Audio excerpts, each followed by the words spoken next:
Chapter 18, Patient-Centered Care and Interprofessional Collaborative Practice. Patient-centered care means putting the patient at the forefront of your care. It ensures patients retain control over their own choices, helps them make informed decisions, and supports the partnership between the patient and families. It also supports the interprofessional collaboration between different healthcare providers.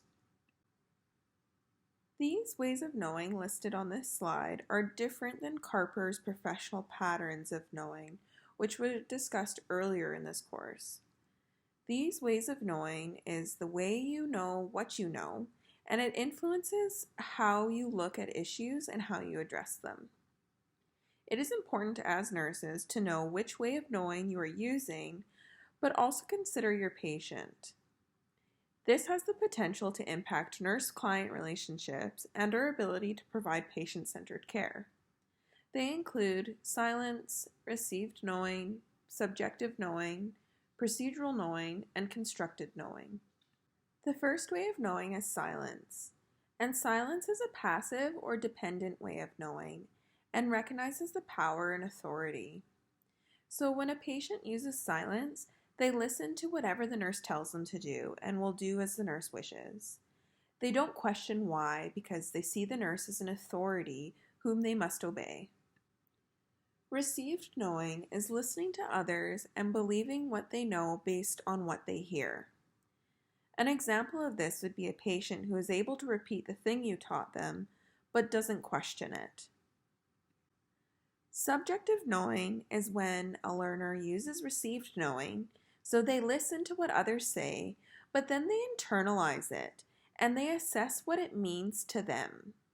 An example of subjective knowing would be when a patient begins to start asking questions about why something is important to them. The fourth way of knowing is procedural knowing. And procedural knowing is when internalization and subjective knowing becomes a debate. So multiple sources of knowledge are coexisting. A person begins to debate what they know and what is being told to them. The final way of knowing is constructed knowing. And this is when learners are able to compare what they hear with their assumptions and challenge their own assumptions to those of others.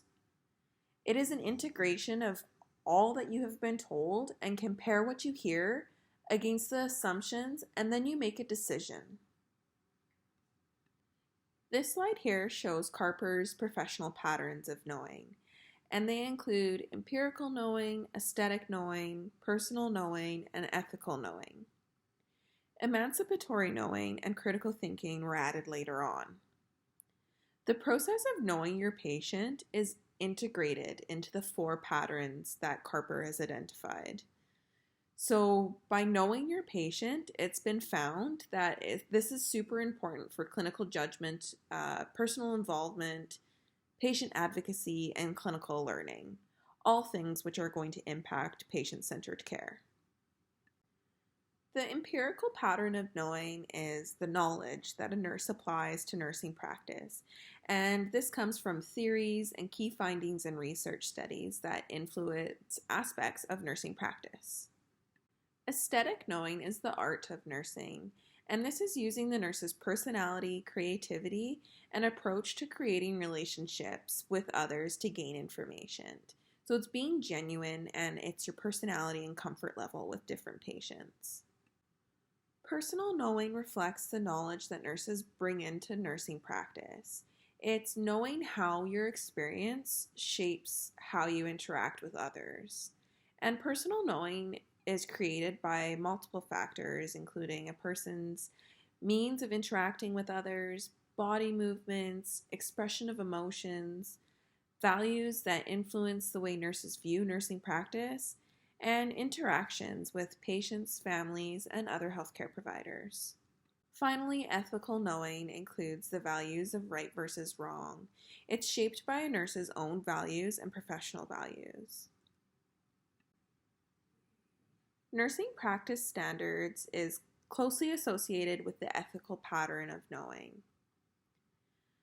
Code of Ethics, established by the Canadian Nurses Association, requires nurses to provide safe, compassionate, competent, and ethical care, promote health and well-being, promoting and respecting informed decision-making, honoring dignity, maintaining privacy and confidentiality, promoting justice, and being accountable. Nursing practice standards are outlined by the BCCNM, and the 4 standards are responsibility and accountability, knowledge-based practice, client provision of service, and ethical practice. Entry to practice competencies are the basic competencies that are expected of new graduate nurses from a program that is recognized by BCCNM. Social contact theory is the view that a person's moral and/or political obligations are dependent upon an agreement among them to form the society in which they live. So this is the arrangement that authorizes nurses as professionals to meet the needs involved in the care and health of patients and clients and the health of the society. Finally, interprofessional competencies are the things that are required in order to achieve interprofessional collaboration, and this is the partnership between different healthcare providers. These competencies include role clarification, team functioning, interprofessional communication, patient, client, family, community-centered care, interprofessional conflict resolution, and collaborative leadership. All of these nursing practice standards guide nurses towards providing patient-centered care. This slide here shows many of the nursing practice standards that we just discussed on the last slide, and it shows how these different aspects of our profession formulate the foundation of nursing practice. So this nursing process looks a little different than the nursing process we've discussed extensively in class, and I'll tell you why. In the mid-1970s, Orlando put forward her view that nursing is about patients coming to seek help from nurses, and the role of the nurse is to find out what help the patients need and then explore how nurses can help meet the patient's needs. So to support this, Orlando's research focused on the process that nurses use to arrive at good outcomes for their patients. She called these good outcomes deliberative formulations, which were later renamed as the nursing process. Orlando believed that nurses needed to use a sequence of steps, and these included perception, which is finding out how the person perceives using the 5 senses, thought, and this perception stimulates automatic thinking, feeling, which is thinking stimulates feelings, and action, so the person takes action. The introduction of the nursing process created a significant shift in nursing practice, and the nursing profession adopted Orlando's concept of nursing process, but institutionalized its application through a linear set of problem-solving stages. And that is how we arrived at the linear problem-solving stages. And at first, it was only assessment, planning, intervention, and evaluation. But this approach was criticized because it doesn't encompass all of nursing care. It misses what patients actually need, and it doesn't show how nurses' decision-making process works.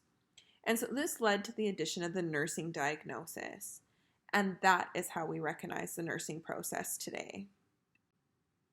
This slide here shows Tanner's model of clinical judgment, and this clinical judgment model states that we need all of the following aspects to bring all of the information of the nursing practice together. And there's 4 stages, and they are noticing, interpreting, responding, and reflecting. The first step is noticing, and this is basically assessment, gathering all your information. The second step is interpreting, and this is translating information gained into meaningful actions by using knowledge and skills learned. And it can use a variety of skills such as analytical interpreting, intuitive interpreting, and narrative interpreting. So after we've done noticing and interpreting, we can move on to responding. And these are the actions and planning implementation to address a patient's identified health and social issues. And the final step is reflection. And this is assessing a patient's responses during and after the provision of care. So we can reflect in action, which would be reflecting in the moment, and reflect on action, which would be afterwards. This clinical judgment model is a way very similar to the nursing process that allows nurses to use their knowledge in unique situations. If as nurses we completely understand our role, we can better work with others to wrap services around our client.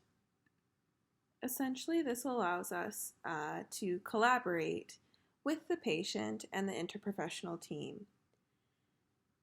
Interprofessional collaborative practice must be client-centered, and this involves a certain level of interacting. Being able to interact or communicate effectively with other professions is an essential component of interprofessional collaboration. A communication tool we often use in healthcare is called SBAR. SBAR stands for Situation, Background, Assessment, and Recommendations. We will review this more in class and do an activity so you guys can actually practice this communication tool.